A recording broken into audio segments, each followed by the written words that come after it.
নমস্কাৰ আজি 15 জানুৱাৰীৰ পৰা অসমৰ লগতে ভাৰতবৰ্ষৰ বিভিন্ন প্ৰান্তৰ পৰা কেইবাটাও অতি গুৰুত্বপূৰ্ণ খবৰ যুগুত হৈছে প্ৰথম খবৰটো নতুনকৈ 3 লাখতকৈও অধিক লোকক দিয়া হ'ব চৰকাৰী ঘৰ হিমন্ত বিশ্ব শৰ্মাৰ আজি পৰা প্ৰথমটো বৃহৎ ডাঙৰ ঘোষণা ইয়াৰ লগতে আছে আৰু বৃহৎ ঘোষণা প্ৰত্যেকটো ঘোষণা যেহেতু এফালৰ পৰা জনাই যাম প্ৰথম ঘোষণাটো এতিয়া জনাইছো আপোনালোকক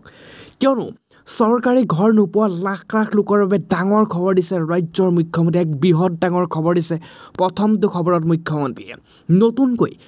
3,68,000 লোকে লাভ কৰিব চৰকাৰী ঘৰ আৰু প্ৰধানমন্ত্ৰী গ্ৰামীণ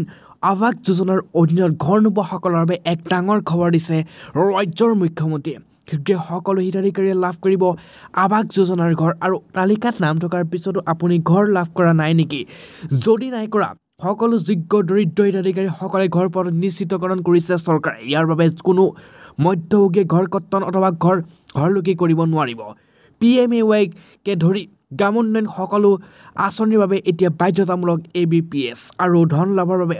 DBTৰ জৰিয়তে একত্ৰিত কৰি ABPS-এ নিশ্চিত কৰে জমা হোৱা ধন ইয়াৰ বাবে হিতাধিকাৰীসকলে বেংক একাউণ্টৰ সৈতে এক্টিভ কৰিব লাগিব ABPS খবৰ অসমৰ এতিয়া লাখ লাখ লোক জেলৰ ভাত খাব লাগিব আপুনিও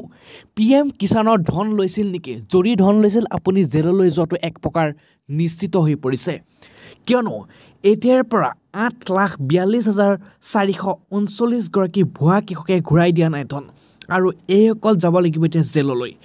ধন ঘূৰাই নিদিয়া ভুৱা কৃষক ঘৰে ঘৰে বিচাৰি অনা হ'ব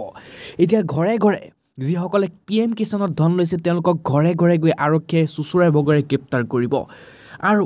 কৃষকৰ নামত ধন আত্মসাৎ কৰা কোনো ভুৱা কৃষক হাৰি নাযাব বুলি স্পষ্ট এই পৰ্যন্ত চেষ্টাই ধন ঘূৰাই দিছে 2,233 গৰাকী কৃষকে 33খন জিলাত ভুৱা কৃষকে এতিয়া ঘূৰাই দিয়া নাই ধন আৰু 98 জন ADOৰ বিৰুদ্ধে তদন্ত কৃষি বিভাগে তদন্ত ঘোষণা কৰিছে এই মুহূৰ্তত আৰু কোন কোন জিলাত ভুৱা হিতাধিকাৰী আছে তাকতো এতিয়া একচনত আৰক্ষী পাছৰ খবৰটো মিষ্টি যোগালীৰ পৰা সকলোকে এতিয়া চৰকাৰে দিব ধন শীঘ্ৰে আবেদন কৰক লাখ লাখ শ্ৰমিকলৈ ভাল খবৰ দিছে কিয়নো শ্ৰমিকসকলে আবেদন কৰিয়ে লাভ কৰিব ধন পৰ্টেলত আবেদন কৰিব লাগিব তাৰপিছত আপুনি টকা লাভ কৰিব কি প্ৰক্ৰিয়াৰে কৰিব পাৰিব আবেদন আপুনি আবেদনৰ বাবে কি নথিপত্ৰৰ প্ৰয়োজন হ'ব শ্ৰমিকসকলে abocwww.assam.gov.in পৰ্টেলত নিজৰ নাম পঞ্জীয়ন কৰিব লাগিব আৰ্থিক সাহায্য আবেদনৰ বাবে প্ৰতিগৰাকী শ্ৰমিকক লাগিব শ্ৰমিক কাৰ্ড আৰু আধাৰ কাৰ্ড আৰু শ্ৰম সংযুক্তকৰণত পিছতেই কৰিব পাৰিব আৰ্থিক সাহায্য বিচাৰি আবেদন অধিক জানিবৰ বাবে যোগাযোগ কৰিব পাৰিব আপুনি শ্ৰম বিষয়ক কাৰ্যালয় অথবা PFCত আপুনি যোগাযোগ কৰক আৰু স্ক্ৰীনত ওলাই থকা যিটো ৱেবছাইট ইয়াত গৈ আপোনালোকে আবেদন কৰিব পাছৰ খবৰটো পঞ্চায়ত নিৰ্বাচনক লৈ এক ডাঙৰ খবৰ এক বৃহৎ ডাঙৰ খবৰ আহি গ'ল ছাত্ৰ ছাত্ৰী পৰীক্ষাক লৈ মেট্ৰিক পৰীক্ষা অৰ্থাৎ পিছুৱাৰ বা হায়াৰ ছেকেণ্ডেৰী পৰীক্ষা পিছুৱাব নেকি পঞ্চায়ত নিৰ্বাচনক লৈ ডাঙৰ সিদ্ধান্ত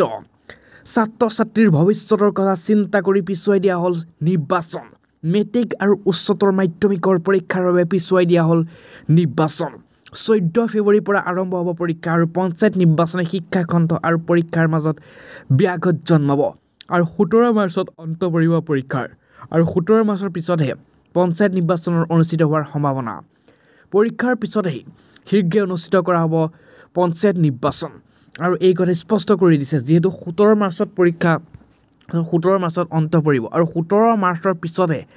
কি চিন্তা কৰে তাৰ প্ৰতি লক্ষ্য ৰাখিব বুলি এক প্ৰকাৰ স্পষ্ট বাৰ্তা আহি পৰিছে তাৰ আগত পঞ্চায়ত নিৰ্বাচন নহয় পাছৰ খবৰটো পৃথিৱী ধ্বংস হৈ পৰিব কি হৈছে 2025ত আমেৰিকা নেপালৰ পিছত এবাৰ জাপানত ভয়াৱহ পৰিস্থিতি কি আমেৰিকাৰ ৰুষ্ট ছুপাৰ পাৱাৰ আমেৰিকাই নিজকে ৰক্ষা কৰিব পৰা নাই 2025টো যেন এক কাল অমানিশা হৈ নামি আহিছে ৰুষ্ট প্ৰকৃতি ইটোৰ পিছত সিটো প্ৰাকৃতিক দুৰ্যোগে জোকাৰিছে বিশ্ব তিব্বত নেপালৰ পিছত নিশা বৰ ভূমিকম্পই কঁপাইছে জাপান 7.6.9 প্ৰাবল্যৰ ভূমিকম্পই কঁপালে জাপানৰ কিউচি অঞ্চলত কঁপাই যায় ভূমিকম্পই ইয়াৰ পিছতে জাপানত জাৰি কৰা হৈছে ছুনামি এলাৰ্ট যিকোনো মুহূৰ্তত আহিব পাৰে ছুনামি দক্ষিণ পশ্চিম জাপান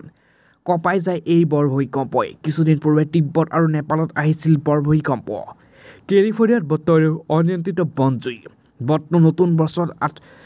ভয়াৱহভাৱে ৰুষ্ট হৈছে এতিয়া প্ৰকৃতি ৰুষ্ট প্ৰকৃতিৰ ইটোৰ পিছত সিটো প্ৰাকৃতিক দুৰ্যোগে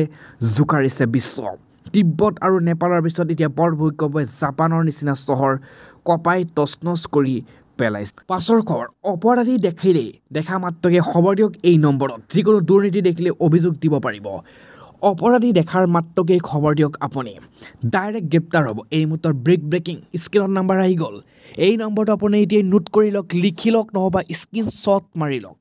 স্ক্ৰীনত নাম্বাৰ ওলাইছে, ডাইল কৰক আপুনি এই নাম্বাৰটো। আপোনালোকক অলপ জুম কৰি দিছোঁ, চাই লওক। 6026900651 এই নাম্বাৰটো আপোনালোকে স্ক্ৰীনশ্বট মাৰি লওক। আপোনালোকৰ ওচৰত যিকোনো অপৰাধ দেখিলেই ধৰিবলৈ কৌশল এতিয়া আৰক্ষীয়ে মুকলি কৰিছে।